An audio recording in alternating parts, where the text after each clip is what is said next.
This channel does not promote any violent, harmful, or illegal activities. All content provided by this channel is meant for an educational purpose only. Comilla বাংলাদেশের দক্ষিণ পূর্বাঞ্চলে অবস্থিত একটি গুরুত্বপূর্ণ জেলা। এই জেলা প্রতিষ্ঠিত হয় ব্রিটিশ শাসনামলে 1790 সালে। 1960 সালের আগে কুমিল্লা জেলা ভারতের ত্রিপুরার অধীনে ছিল। কুমিল্লা জেলায় 11টি সংসদীয় আসন রয়েছে। তবে সবার চোখ এবার কুমিল্লা 4 দেবিদ্বার আসনটি ঘিরে। তার অন্যতম কারণ জাতীয় সংসদের 252তম এই আসন থেকে নির্বাচনী লড়াইয়ে নেমেছেন সাবেক ছাত্রলীগ নেতা এনসিপির দক্ষিণাঞ্চল সমন্বয়ক হাসনাত আবদুল্লাহ। জুলাই আন্দোলন পরবর্তী 18 মাস প্রশাসনে ছড়ি ঘুরিয়েছেন হাসনাত আবদুল্লাহ। তার আঙ্গুলের ইশারায় অন্তর্বর্তীকালীন সরকারের প্রশাসন উঠবস করেছে। আওয়ামী লীগকে নিষিদ্ধ করা, নিজের উপজেলায় 338 কোটি টাকা বরাদ্দ করা সহ নানাভাবে প্রশাসনকে প্রভাবিত করেছে। তারই ধারাবাহিকতায় এবার তার নির্বাচনী প্রতিদ্বন্দ্বী বিএনপি প্রার্থী সাবেক সংসদ সদস্য ইঞ্জিনিয়ার মঞ্জুরুল আহসান মুন্সিকে ঋণ খেলাপি উল্লেখ করে তার মনোনয়ন বাতিল চেয়েছিলেন হাসনাত আবদুল্লাহ। এতে সম্মতি দেননি কুমিল্লার জেলা প্রশাসক ও রিটার্নিং অফিসার। ক্ষিপ্ত হয়ে হাসনাত আবদুল্লাহ অশালীন ও ঔদ্ধত্যপূর্ণ আচরণ করেছেন। পরে গণমাধ্যমকে বলেন, প্রশাসন এখন বিএনপির দিকে ঝুঁকে গেছে। আমরা এখনো প্রত্যাশা করি, কিন্তু প্রশাসন আমাদের কাছে মনে হয় একটা বিএনপির দিকে ঝুঁকে গিয়েছে। সহজ কথা, প্রশাসনের যে দ্বিচারিতামূলক আচরণ সেটি নিরপেক্ষ, সুষ্ঠু, অংশগ্রহণমূলক নির্বাচন কতটা হতে পারে সেটি নিয়ে আসলে আমরা শঙ্কা প্রকাশ করছি। রাজনৈতিক বিশ্লেষকদের মতে কুমিল্লা জেলা প্রশাসক কার্যালয়ে হাসনাত আবদুল্লাহ ও ইঞ্জিনিয়ার মঞ্জুরুল আহসান মুন্সির সমর্থকদের মধ্যে পাল্টাপাল্টি অবস্থান দেবিদ্বার উপজেলায় ভবিষ্যতে অস্থিরতার ইঙ্গিত দিচ্ছে। তারা আশঙ্কা করছেন এ ধরনের উত্তেজনাপূর্ণ আচরণ নির্বাচনী পরিবেশকে সহিংসতার দিকে ঠেলে দিতে পারে। ত্রয়োদশ জাতীয় সংসদ নির্বাচনে কুমিল্লা 4 দেবিদ্বার আসনে কেমন হবে জামায়াতে ইসলামী নেতৃত্বাধীন 11 দলীয় প্রার্থী এনসিপির হাসনাত আবদুল্লাহ ও ইঞ্জিনিয়ার মঞ্জুরুল আহসান মুন্সির লড়াই? সে বিশ্লেষণে যাওয়ার আগে আসুন জেনে নেই তত্ত্বাবধায়ক সরকারের অধীনে অনুষ্ঠিত 4টি নির্বাচনের ফলাফল। 1991 সালের 27 ফেব্রুয়ারি পঞ্চম সংসদ নির্বাচন অনুষ্ঠিত হয়। এই আসনে ভোটার ছিলেন 2,18,943 জন। ভোট প্রদান করেন 92,503 জন। নির্বাচনে বিএনপির ইঞ্জিনিয়ার মঞ্জুরুল আহসান বিজয়ী হন। ধানের শীষ প্রতীকে তিনি পান 27,139 ভোট। তার নিকটতম প্রতিদ্বন্দ্বী ছিলেন ন্যাপের অধ্যাপক মোজাফর আহমেদ। তিনি পান 26,299 ভোট। 1996 সালের 12 জুন সপ্তম সংসদ নির্বাচন অনুষ্ঠিত হয়। নির্বাচনে ভোটার ছিলেন 1,73,313 জন। ভোট প্রদান করেন 1,26,873 জন। নির্বাচনে বিএনপির ইঞ্জিনিয়ার মঞ্জুরুল আহসান বিজয়ী হন। ধানের শীষ প্রতীকে তিনি পান 46,135 ভোট। তার নিকটতম প্রতিদ্বন্দ্বী ছিলেন জাতীয় পার্টির ABM গোলাম মোস্তফা। লাঙ্গল প্রতীকে তিনি পান 39,209 ভোট। 2001 সালের 1 অক্টোবর অষ্টম সংসদ নির্বাচন অনুষ্ঠিত হয়। নির্বাচনে ভোটার ছিলেন 2,41,321 জন। ভোট প্রদান করেন 1,55,695 জন। নির্বাচনে বিএনপির ইঞ্জিনিয়ার মঞ্জুরুল আহসান বিজয়ী হন। ধানের শীষ প্রতীকে তিনি পান 92,329 ভোট। তার নিকটতম প্রতিদ্বন্দ্বী ছিলেন আওয়ামী লীগের ফখরুল ইসলাম মুন্সি। নৌকা প্রতীকে তিনি পান 58,877 ভোট। 2008 সালের 29 ডিসেম্বর নবম সংসদ নির্বাচন অনুষ্ঠিত হয়। নির্বাচনে ভোটার ছিলেন 2,31,840 জন। ভোট প্রদান করেন 2,01,931 জন। নির্বাচনে আওয়ামী লীগের ABM গোলাম মোস্তফা বিজয়ী হন। নৌকা প্রতীকে তিনি পান 1,15,057 ভোট। তার নিকটতম প্রতিদ্বন্দ্বী ছিলেন বিএনপির মাজেদা আহসান। ধানের শীষ প্রতীকে তিনি পান 81,664 ভোট। পর্যবেক্ষণে দেখা যায় পঞ্চম, সপ্তম ও অষ্টম সংসদে বিএনপি, নবম সংসদে আওয়ামী লীগ বিজয়ী হয়। এবার আসা যাক তত্ত্বাবধায়ক সরকারের অধীনে অনুষ্ঠিত 4টি নির্বাচনে কুমিল্লা 4 দেবিদ্বার আসনে রাজনৈতিক দলগুলো কত শতাংশ ভোট পেয়েছিল সেই বিশ্লেষণে। অনুসন্ধানে দেখা যায়, কুমিল্লা ৪ সংসদীয় আসনে ১৯৯১ সালের পঞ্চম সংসদ নির্বাচনে ভোট প্রদান করেন ৪২.২৫% ভোটার।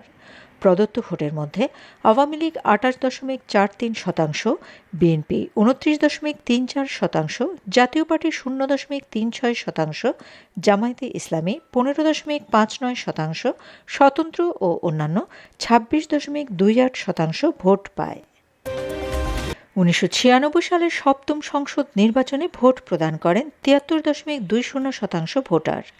প্রদত্ত ভোটের মধ্যে আওয়ামী লীগ ২৬.৪৯%, বিএনপি ৩৬.৩৬%, জাতীয় পার্টি ৩০.৯০%, জামায়াতে ইসলামী ৫.৭১%, স্বতন্ত্র ও অন্যান্য ০.৫৪% ভোট পায়। ২০০১ সালের অষ্টম সংসদ নির্বাচনে ভোট প্রদান করেন ৬৪.৫২% ভোটার। প্রদত্ত ভোটের মধ্যে আওয়ামী লীগ ৩৭.৮২%, ৪ দলীয় জোট ৫৯.৩০%, জাতীয় পার্টি ২.০৫%, স্বতন্ত্র ও অন্যান্য ০.৮৩% ভোট পায়। ২০০৮ সালের নবম সংসদ নির্বাচনে ভোট প্রদান করেন ৮৫.৭৭% ভোটার। প্রদত্ত ভোটের মধ্যে ১৪ দলীয় জোট ৫৭.৮৬%, ৪ দলীয় জোট ৪০.৯২%, স্বতন্ত্র ও অন্যান্য ১.২২% ভোট পায়। আসুন জেনে নেই আওয়ামী লীগের অধীনে অনুষ্ঠিত দশম, একাদশ ও দ্বাদশ সংসদ নির্বাচন কেমন ছিল, কারা সংসদে প্রতিনিধিত্ব করেছিলেন। ২০১৪ সালের ৫ই জানুয়ারি দশম জাতীয় সংসদ নির্বাচন অনুষ্ঠিত হয়।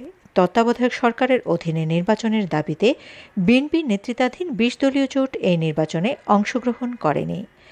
নির্বাচনে আওয়ামী লীগের উপদেষ্টা মণ্ডলীর সদস্য ও সাবেক মন্ত্রী এএফএম ফখরুল ইসলাম মুন্সীর ছেলে রাজী মোহাম্মদ ফখরুলকে বিজয়ী ঘোষণা করা হয়। ২০১৮ সালের ৩০ ডিসেম্বর একাদশ সংসদ নির্বাচন অনুষ্ঠিত হয়। নির্বাচনে ভোটার ছিলেন ৩,১৬,৭৫১ জন। নির্বাচনে প্রার্থী ছিলেন ৬ জন। নৌকা প্রতীকে আওয়ামী লীগের রাজী মোহাম্মদ ফখরুল, ধানের শীষ প্রতীকে জাতীয় সমাজতান্ত্রিক দল জেএসডির আব্দুল মালেক রতন, হাতপাখা প্রতীকে ইসলামী আন্দোলন বাংলাদেশের মহসিন আলম, গোলাপ ফুল প্রতীকে জাকের পার্টির আব্দুল হালিম, লাঙ্গল প্রতীকে জাতীয় পার্টির ইকবাল হোসেন রাজু এবং মিনার প্রতীকে ইসলামী ঐক্যজোটের মোহাম্মদ বিন ইয়ামিন সরকার প্রতিদ্বন্দ্বিতা করেন। কিন্তু নির্বাচনের আগের দিন রাতে প্রশাসনের যোগসাজশে আওয়ামী লীগ প্রার্থীর লোকজন কেন্দ্র দখল করে নৌকা প্রতীকে সিল মেরে ব্যালট বাক্স ভর্তি করে রাখে। কারচুপির অভিযোগে বিএনপি নেতৃত্বাধীন জাতীয় ঐক্যফ্রন্ট নির্বাচন বর্জন ও ফলাফল প্রত্যাখ্যান করে। নির্বাচনে আওয়ামী লীগের মোহাম্মদ ফখরুলকে বিজয়ী ঘোষণা করা হয়। ২০২৪ সালের ৭ই জানুয়ারি দ্বাদশ জাতীয় সংসদ নির্বাচন অনুষ্ঠিত হয়। আমিডামি খ্যাত এই নির্বাচন অংশগ্রহণমূলক হয়নি। তত্ত্বাবধায়ক সরকারের দাবিতে বিএনপি ও জামায়াতে ইসলামী সহ তাদের সমমনা দল নির্বাচন বর্জন করে। নির্বাচনে স্বতন্ত্র প্রার্থী দেবিদ্বার উপজেলা পরিষদের চেয়ারম্যান ও কুমিল্লা উত্তর জেলা আওয়ামী লীগের সাংগঠনিক সম্পাদক আবুল কালাম আজাদকে বিজয়ী ঘোষণা করা হয়। ২০২৪ সালের ৫ই আগস্ট অসহযোগ আন্দোলনে শেখ হাসিনা সরকারের পতন হয়। এর পরদিন এই সংসদ বিলুপ্ত ঘোষণা করা হয়। তথ্য উপাত্ত বিশ্লেষণে দেখা যায় কুমিল্লা ৪ দেবিদ্বার আসনটি বিএনপির দুর্গ। আওয়ামী লীগের সাংগঠনিক অবস্থা বেশ সুদৃঢ় হলেও ত্রয়োদশ সংসদ নির্বাচনে দলটি অংশগ্রহণ করতে পারছে না। এতে বাড়তি সুবিধা পাবে বিএনপি। এই আসনে গত ১৮ মাস নির্বাচনী প্রচারাভিযান চালিয়েছিলেন জামায়াতের প্রার্থী সাইফুল ইসলাম প্রকাশ শহীদ। বিএনপি থেকে প্রতিদ্বন্দ্বিতা করছেন ৪ বারের সাবেক সংসদ সদস্য ইঞ্জিনিয়ার মঞ্জুরুল আহসান। এনসিপির সঙ্গে জামায়াতে ইসলামের নির্বাচনে সমঝোতা হওয়ার পরিপ্রেক্ষিতে জামায়াতের প্রার্থী সাইফুল ইসলাম শহীদ নির্বাচন থেকে সরে গেছেন। তিনি কুমিল্লা উত্তর জেলা জামায়াতে ইসলামের সেক্রেটারি। এই অবস্থায় বিএনপির মঞ্জুরুল আহসান ও এনসিপির হাসনাত আবদুল্লার মধ্যে লড়াই সীমাবদ্ধ থাকবে। এনসিপির সাংগঠনিক অবস্থা শক্ত নয়। তৃণমূল পর্যায়ে হাসনাত আবদুল্লাহ জনপ্রিয় নয়। জামায়াতে ইসলামের ভোট ব্যাংকের ওপর ভর করে মঞ্জুরুল আহসানের মতো ক্লিন ইমেজের রাজনীতিককে পরাজিত করা হাসনাত আবদুল্লার পক্ষে অসম্ভব বলে মনে করেন দৈবজন পদ্ধতিতে পরিচালিত বিএনএ নিউজ 24-এর জরিপে অংশ নেওয়া বেশিরভাগ voter. Shamima Chowdhury Shammi, BNA news 24। প্রতিবেদনটি ভালো লাগলে শেয়ার করুন, অন্যদের জানার সুযোগ দিন। ধারাবাহিকভাবে প্রচারিত আসনভিত্তিক গবেষণামূলক প্রতিবেদনগুলো দেখুন এবং নিজের রাজনৈতিক জ্ঞানকে সমৃদ্ধ করুন। লাইক, কমেন্ট ও সাবস্ক্রাইব করে বিএনএ নিউজ 24-এর সঙ্গেই থাকুন। আমার সোনার বাংলা, আমি তোমার